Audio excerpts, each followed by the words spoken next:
Hello, friends. Welcome to day one of our 5-day challenge to tame your carb cravings. I am so excited that you decided to participate because this is going to be such a game-changing challenge. You know, when I talk with any new clients or even current clients, one of the biggest issues they have and one of the biggest roadblocks is those intense cravings that make them want to go for the chips or the chocolate or the cookies or whatever at night. And so I put together this challenge to help you realize that these carb cravings are really about so much more than willpower. It's not necessary to use willpower every night or every afternoon to get rid of cravings.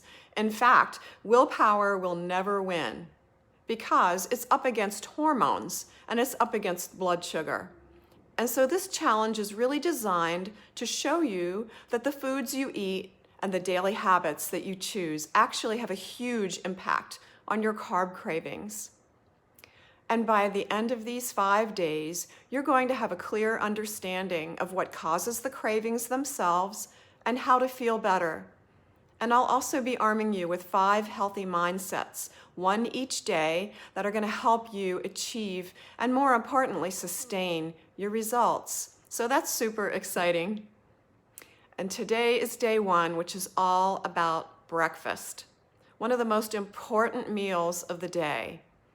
And that's because it either sets you up to have steady, stable blood sugar later on, or it sets you up to be part of what I call the blood sugar roller coaster.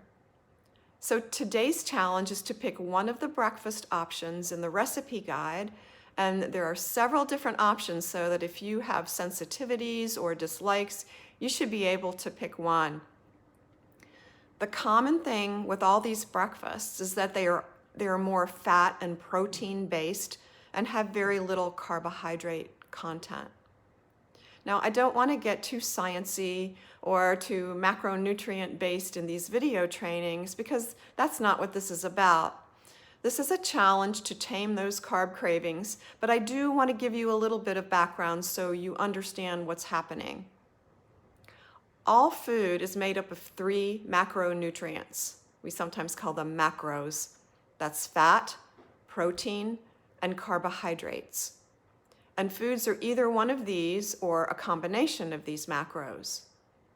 These macros are used for different purposes in our bodies as well. It's really important that we understand exactly what they're used for to be able to pick the right foods to balance our blood sugar and get rid of those cravings. Fat is used for hormones, your brain, and it's used to make sure that food is satisfying and keeping you feeling fuller longer. Protein is structural and builds your skin, your hair, your nails, your immune system, your gut lining. It's also very important for metabolism. And carbohydrates break down into quick energy. So they basically digest down into sugar, which is the easiest thing that your body can use for energy. So keeping these 3 macros in mind will help you moving forward. Now let's talk about how important it is to choose your fat and your protein at breakfast, because what happens is that fat, protein, and carbohydrates, they digest differently. And this affects energy, blood sugar, and fat storage. Carbohydrates digest very, very quickly. They basically give quick energy within 30 to 45 minutes. Protein takes a little longer, say 2 to 3 hours. And fat takes the longest to digest, say 3 to 4 hours. Okay? So I'm going to run through a little scenario for you so that you get the idea. Let's say you have a carbohydrate-based breakfast, like a piece of toast with jam, or maybe a small bowl of oatmeal, or a bowl of cereal with milk. Those are some pretty classic breakfasts, right? Or even a fruit smoothie with yogurt and juice. Pretty classic run-of-the-mill breakfast options. What happens is that your body digests that whole breakfast very quickly and pretty much all at once, meaning all the sugar that those carbohydrates break down into hit your bloodstream all at once. So when the carbohydrates hit your bloodstream, your body sends in the hormone insulin. Insulin goes in and picks up those sugars, and its job is to deliver them to the working muscles in your body so they can be used for energy. The problem is that it's a lot of energy being delivered all at once.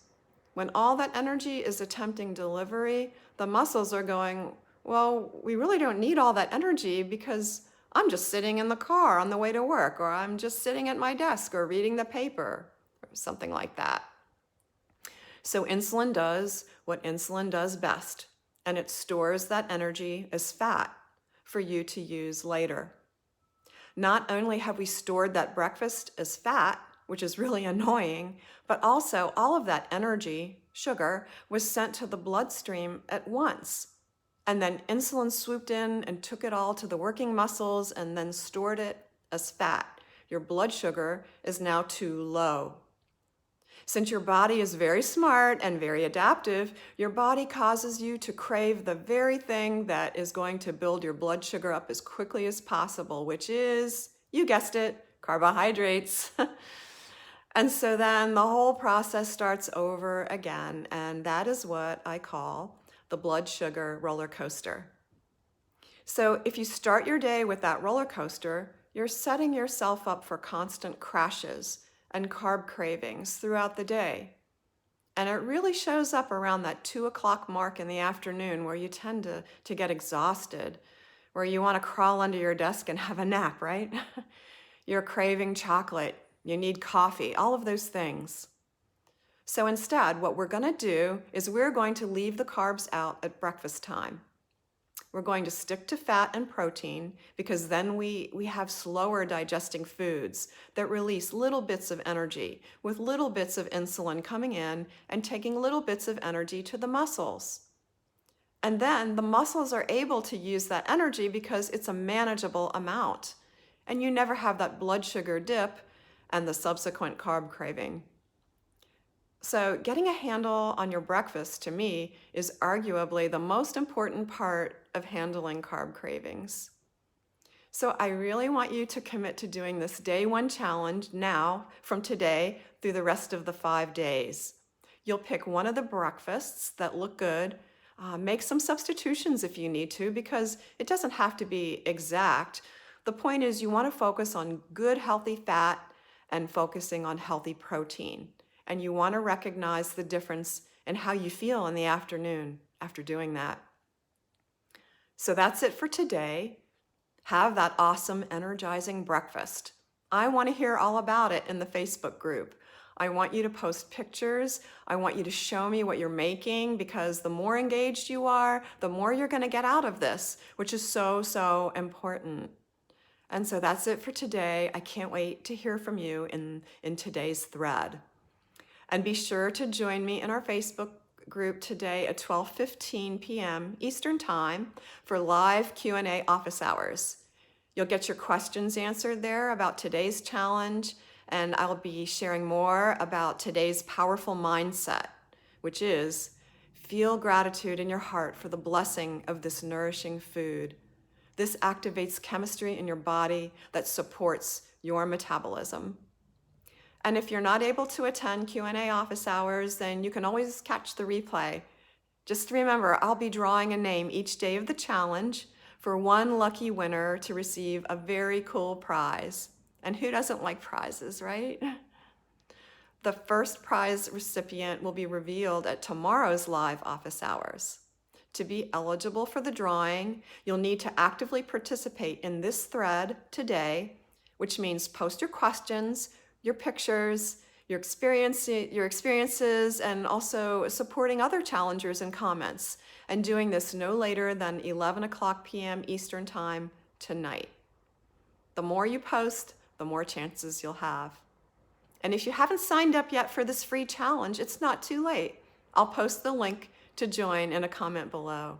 See you at 12:15 Eastern Time.